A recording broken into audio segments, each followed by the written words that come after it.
देखिए अभी तक हम लोग पीछे स्थानीय मान और अंकित मान दो चीज सीख लिए हैं। उसका दूसरा पार्ट आज हम आप लोगों को बताते हैं। दूसरे पार्ट में क्या है, उस पर आधारित क्वेश्चंस।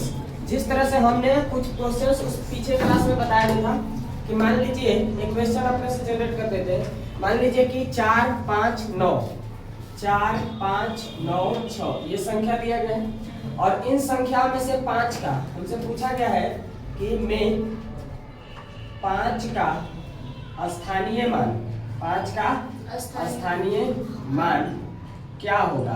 तो बताइए क्या होगा 5 का स्थानीय मान? 500। 5 का स्थानीय मान क्या हो जाएगा? 500। तो यहाँ हम लिखेंगे 5 का स्थानीय मान। स्थानीय मान कितना हो जाएगा? 5। कितने अंकों से पहले है? 2 अंक से पहले है, यानी कि 2 0। तो कितना हो गया? 500। अच्छा, इसी पे आधारित देखिएगा कितने तरह के सवाल बनते हैं। मान लीजिए एक और संख्या बस वही है, सेम वही है। मैं 5 का अंकित मान बताइए। अंकित मान बताइए कितना होगा 5 का? 5। तो 5 कहीं भी हो उसका अंकित मान कितना होता है? 5 ही होता है अंकित मान। उसका अंकित मान कितना हो जाएगा? 5 ही होगा। अब इस बात को समझिए, एक और इस पे आधारित अलग से सवाल बनाते हैं। 4 5 9 6 में 4 का अंकित मान एवं 5 का स्थानीय मान बताइए। स्थानीय मान बताएं।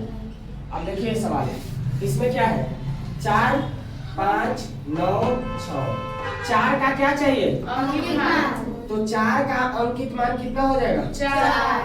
4 का अंकित मान हो जाएगा 4। अच्छा, आगे 5 का स्थानीय मान चाहिए। तो 5 का स्थानीय मान कितना हो जाएगा? 500। स्थानीय मान 500 हो जाएगा। ठीक है, अब इसी सवाल में देखो, इस सवाल में क्या अंतर है, डिफरेंट ये है कि अलग अलग अंक दिए गए हैं। स्थानीय मान के लिए अंक कुछ और है और अंकित मान के लिए अंक कुछ और है। उसी पे आधारित कुछ और भी सवाल जैसे जनरेट किया जा सकता है। 4 5 9 6 में 4 का स्थानीय मान 4 का स्थानीय मान एवं 6 का अंकित मान का योग बताएं। योग का मतलब क्या? जोड़। तो बताइए 4 का स्थानीय मान ना, तो 4 का स्थानीय मान कितना होगा? 4000। स्थानीय मान कितना होगा? 4। अब बाद में 3 गो अंक है तो 3 गो 0। ठीक है, 3 गो बाद में अंक है तो 3 गो 0। 4000 हो गया। अच्छा, और भी क्या चाहिए? 6 का अंकित मान। तो बताइए 6 का अंकित मान कितना होगा? 6। अंकित मान कहीं भी हो जाए क्या होता है? 6 होता है। अब इन सबों का क्या चाहिए? योग का मतलब जोड़।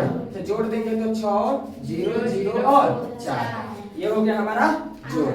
अगर यही जोड़ की जगह पे हमसे अंतर पूछा जाए, क्या पूछा जाए? अंतर का मतलब क्या? घटाओ। अंतर का मतलब घटाओ। तो अब यहाँ पे यही था, 4000 के 4000 लिखेंगे, 6 के 6 घटा देंगे। क्या कर देंगे? घटा देंगे। तो 10 में से 6 गया 4, यही ना।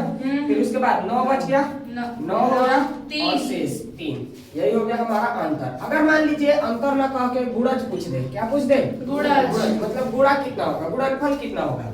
तो 4000 के 4000 और 6 से गुणा कर देंगे ना, 6 चौके 24 और 000 है तो 000, ये हो गया गुणनफल।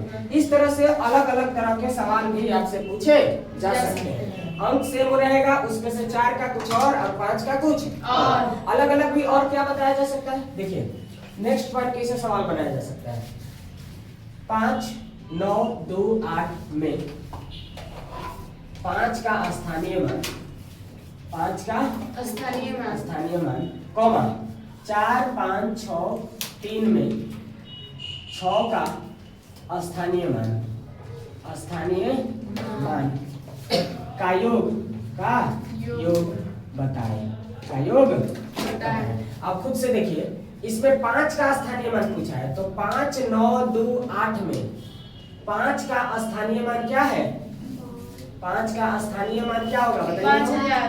5 यहाँ लिखना है हमें। 5 के बाद कै गो जीरो, कै गो अंक है? 3 गो। तो ट्रिपल जीरो।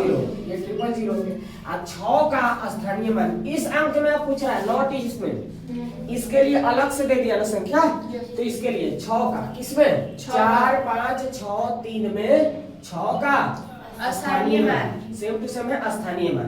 तो बताइए 6 का स्थानीय मान क्या होगा 6 और 6 के बाद एक जीरो है तो एक जीरो। इसका योग पूछा है तो योग के लिए जोड़ देंगे। जीरो के जीरो हो गया 6 0 5 यानी कि 50 60। यही क्या हो गया इसका जवाब हो गया। ठीक है, इस तरह से एक सवाल में ही दोनों पूछा जा सकता है, स्थानीय मान अंकित मान भी। एक ही सवाल से दोनों स्थानीय मान भी हो सकते हैं। सवाल देखिए किस तरह से बनाया जा रहा है। एक अंक दिया रहेगा संख्या कोई, ठीक है, इस संख्या में क्या करेगा कि कोई एक संख्या उठा करके पूछ देगा, कोई अंक पूछ देगा, स्थानीय मान और अंकित मान बताइए। उसी का योग भी पूछ सकता है, उसी का गुणनफल भी पूछ सकता है, उसी का अंतर भी पूछ सकता है। ठीक है, उसी तरह से अलग अलग संख्या देकर के अलग अलग स्थानीय मान अलग अलग अंकित मान पूछेगा और दोनों का अलग अलग को योग करने के लिए पूछ देगा, अंतर करने के लिए पूछ देगा और गुणनफल करने के लिए पूछ देगा। ठीक है, तो इस पे आधारित और भी सवाल बनाया जाएगा। फिलहाल के लिए इतना उतारिए।